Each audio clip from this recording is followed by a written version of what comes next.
મારું નામ મેહુલસિંહ જોડા પરમાર છે. હું નડિયાદ સરદાર ભવનથી વાસુમાંથી આવ્યો છું.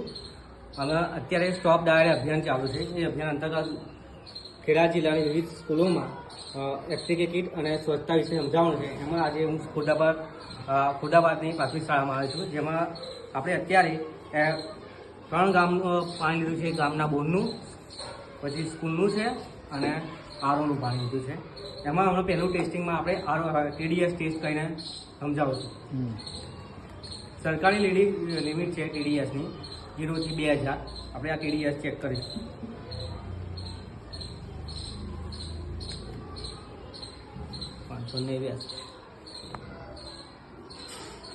બરાબર. શાળાના બોરનું TDS છે 589, જે પીવા યોગ્ય ગણાય છે.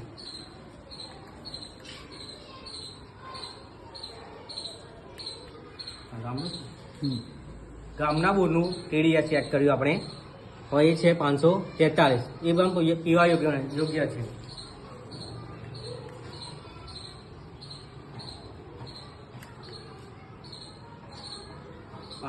આરોનું હમણાં ચેક કર્યું, 90 છે TDS.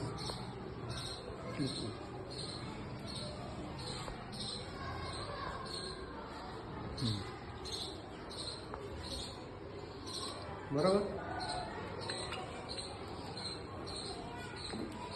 હવે આપણે પીએચ ચેક કરીશું.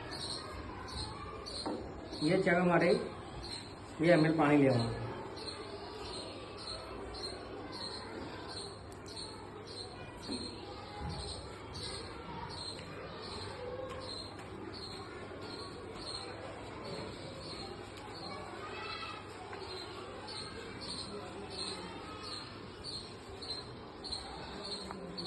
પીએચ રિએજન્ટ લઈ અને 2 ટીપા પાડવાના.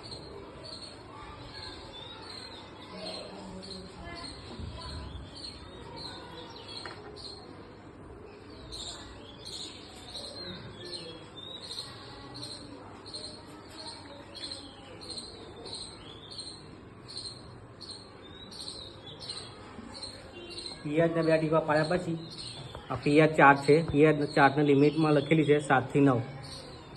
સ્કૂલના પાણીની લિમિટ 7 છે પીએચ. એ પીવા યોગ્ય ગણાય.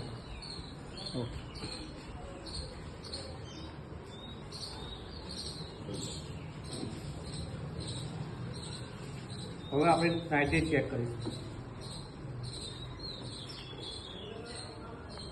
શું થાય કહેજો. નાઇટ્રેટનું શું થાય કહેજો.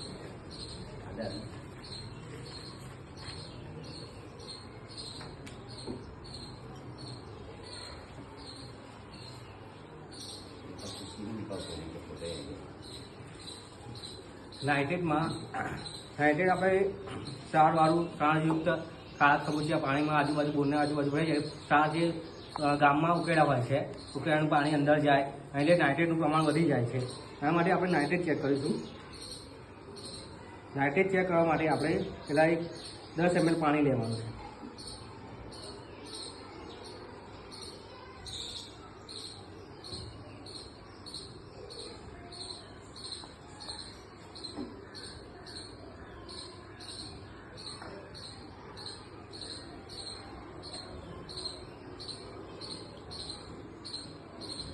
આ કીટમાં લખ્યા પ્રમાણે આપણે નાઇટ્રેટ A 1 ચમચી ઉમેરીશું.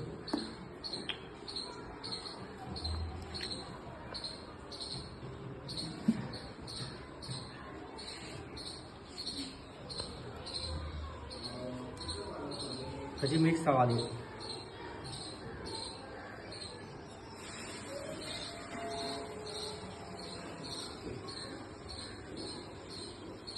પછી તેમાં નાઇટ્રેટ B ઉમેરું છું. નાઇટ્રેટ B માટે અલગ ચમચી છે, જેમાં બ્લેક ચમચી લેવાની છે.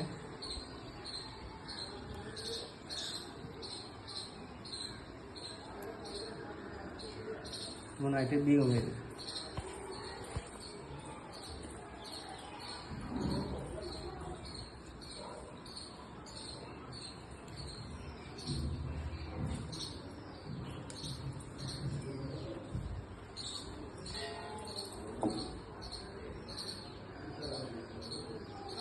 આમ એ અને બી મિક્સ કર્યા પછી 2 મિનિટ લગી જોરથી હલાવીશું.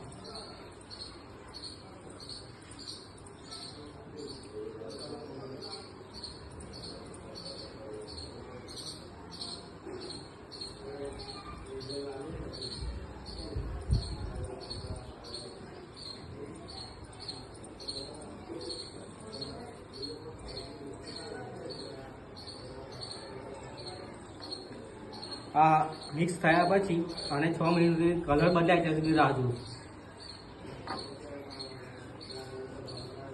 આ બેક્ટોલોજીકલ વાઇલ્સ છે.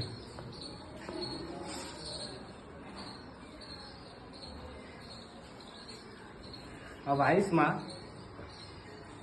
200 ml એટલે આટલું પાણી ભરી દેવાનું એરો પ્રમાણે.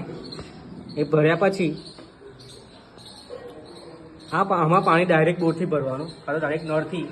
એમાં આપણો હાથ એ તો ટચ ના થવું જોઈએ, ડાયરેક્ટ પાણી ભરવાનું.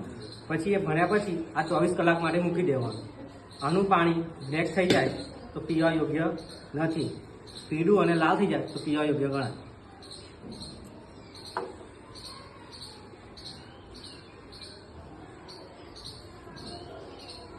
હવે આપણે નાઇટ્રેટ ચેક કર્યું, નાઇટ્રેટ 0 છે, એટલે પીવા યોગ્ય છે.